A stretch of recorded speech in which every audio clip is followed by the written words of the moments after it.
सावंतवाडी तालुक्यातील माझगाव कुंभारवाडी येथून बेपत्ता झालेल्या महेश लक्ष्मण पेडणेकर वय वर्ष 48 यांचा मृतदेह आज सकाळी मळगाव घाटीतील धबधब्यात आढळून आल्याने परिसरात खळबळ उडाली आहे.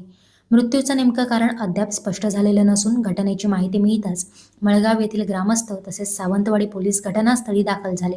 महेश पेडणेकर बेपत्ता झाल्याची माहिती त्यांच्या पत्नी मिनल पेडणेकर यांनी सावंतवाडी पोलीस ठाण्यात दिली होती. त्यानुसार सावंतवाडी पोलीस ठाण्यात नापत्ता तक्रार दाखल करण्यात आली होती. नोंदणीनुसार 10 ऑगस्ट रोजी दुपारी 12 वाजण्याच्या सुमारास महेश पेडणेकर हे त्यांचे मित्र यशवंत उर्फ योगेश विष्णू परब यांच्यासोबत तेरेखोल येथे मासेमारीसाठी गेले होते. त्यानंतर ते घरी परतले नसल्याने नापत्ता तक्रार दाखल करण्यात आली. दरम्यान आज सकाळी मळगाव घाटीतील धबधब्यात महेश पेडणेकर यांचा मृतदेह आढळून आला. घटनेची माहिती मिळताच सहाय्यक निरीक्षक हर्षद हिंगे, पोलीस हवालदार सुरेश पाटील, अनिल धुरी व दीपक शिंदे यांनी घटनास्थळी धाव घेत पंचनामा केला. यावेळी घटनास्थळी ग्रामस्थांचीही मोठी गर्दी झाली होती.